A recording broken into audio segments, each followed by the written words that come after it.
ډاکټر صاحب تاسو کو ګورئ نو ریاست زمون را روان نسل د خپل تاریخ نه لري ساتي بې خبره یې ساتي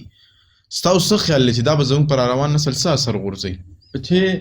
لومبۍ خو دې خبرې ته سوچ کول پکار چې ریاست خو پخپله څه څیز نه دی ریاست خو د انسانانو د جوړ شوي د یو څیز نوم دی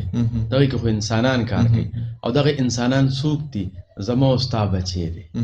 مونږ یې په لاس کې زرغونو نو که ریاست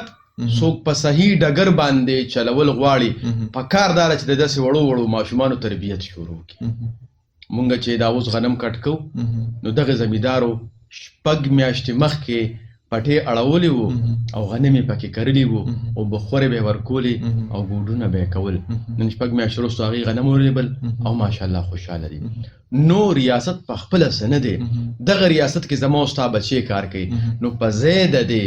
چې زه دا ووایم چې یاره ریاست داسې کوي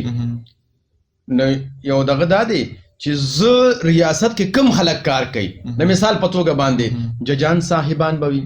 د کم ځای نه راځي هم زما او ستا بچې راځي اډمنسټریټرز به وي چې کو هغه مینجمنټ دی کم ځای نه راځي زما او ستا بچې راځي دقه شانتې کو فوج دی زما او ستا بچې راځي چې کومه شعبه هلې چې د ریاست الیکار وي زما او ستا بچې راځي خو کله چې یو د قام مشر د خپل بچي نه غافله شي نو د هغه بچي بیا څوک استعمالوي پردي خلک استعمالوي لکه د مثال په توګه باندې زه د خپل بچو نه غافله شم نو چې بیا زما په بچو باندې د چا نظر وي بیا د خپل ځان لپاره استعمالوي او ما ته به پته نه وي او هغه به زما خلاف استعمالوي نو زما خو دا خیال دی که د ریاست نظر دې اړخ ته راړول غواړي چې هغه څونه مقامونه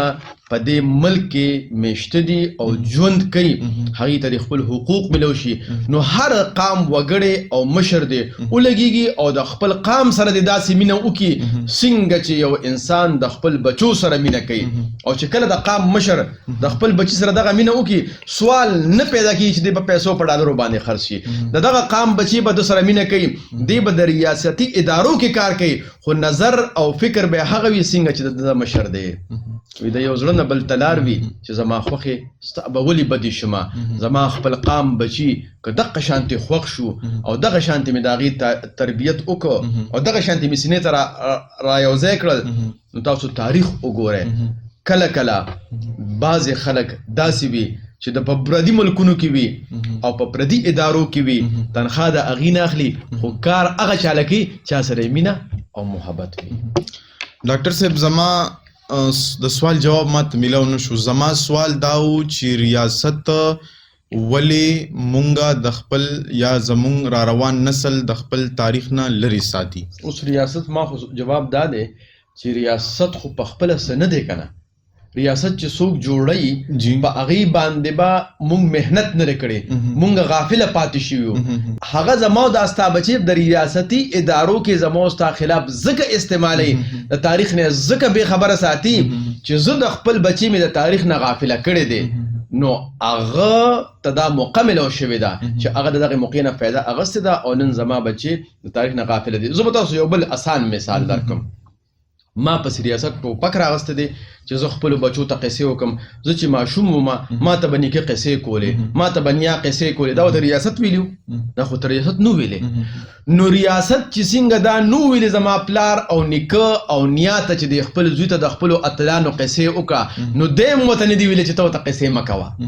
نو مونږ خپلو بچو ته د خپلو اتلانو تاریخ او دغه وینا پرېښوده او څنګه چې مخکې مونږ خبره وکړه مونږ ځانه د پیسو مشینان جوړ کړه مونږ سهار نه واله ماښامه پورې په سرګردانه ګرځو نو مونږه که چېرې فرض که بیدار شو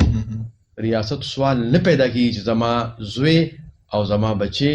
زما د تاریخ نه بې خبره پاتې کېږي یو تازه سپی دی او هغه زما په لاس کې دی او زه صحیح تربیت وکړم صحیح مینه ورکړم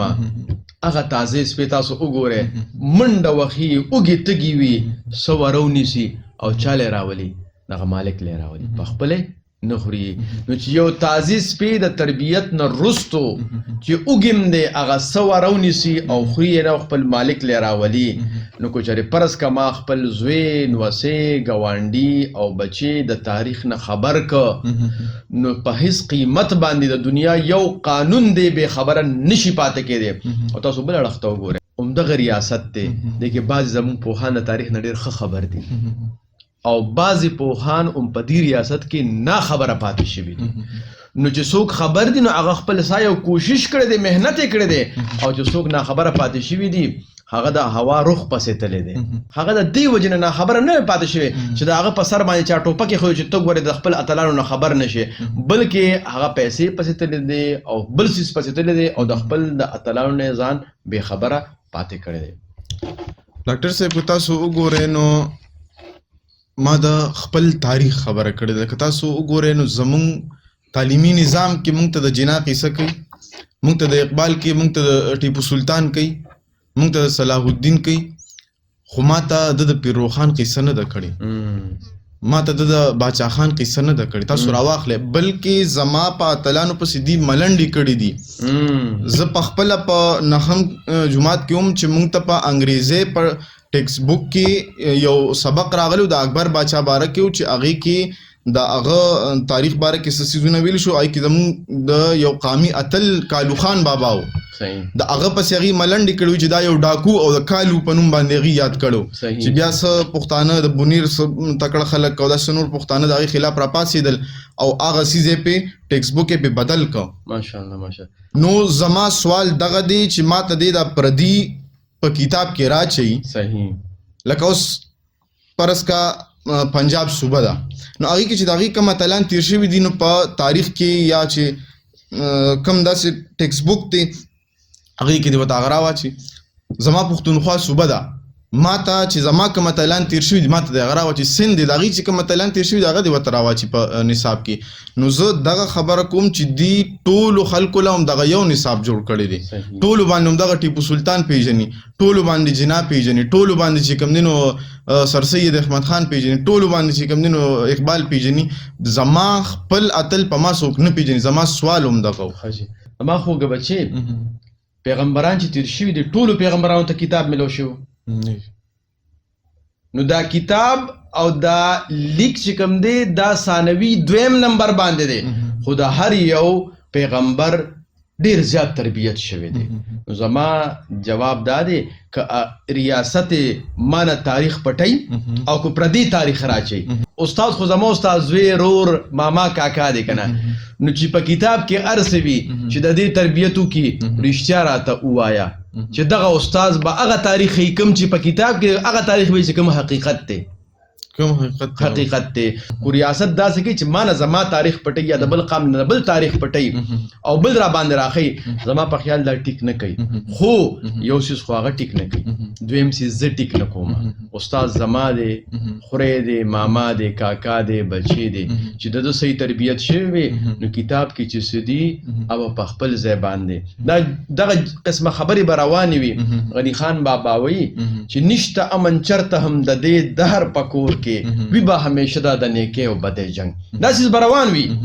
خو اصل څیز څه دی؟ اصل څیز دا دی چې زه خپله ذمهواري وپېژنم. نو که فرض که هغه خپله ذمهواري نه برابروي او غلط اقدام کوي نو هغه غلط کار کوي. خو که زه خپله ذمهواري نه برابروم نو زه هم غلط کار کوم. نو زما جواب دا دی که هغه داسې کوي نو ټیک نه کوي، که کوم قام سره هم کوي. خو که زه داسې کوم چې زه ځان د تاریخ نه خبر نه ساتم نو زه به همغه نصاب خپل بچو ته ښیم کوم چې ریاست لیکلی دی. زمونږ په اسلامي کالج کې یو چاچا و، هغه به ډېر په ښه انداز سره خبره کوله. کله به چې زمونږ خبره رد کوله چې زمونږ خبره به غلطه وه نو خبرې څه به یې وي بچي خبره دې په ګل بدله خو خبره دې غلطه ده. نو پکار دا دی چې دا استاد داسې ووایي چې د کتاب خبره په ګل بدله خو خبره غلطه ده. نو په دې انداز کې دی ووایي نو شاګرد به پرې پوه شي. او اوس په کتاب باندې د ریاست ډېرې پیسې لګېدلې او په دې دوه درېو خبرو باندې د استاد اړو پیسه نه لګي، صرف دا سوچ او فکر ورکول پکار دی.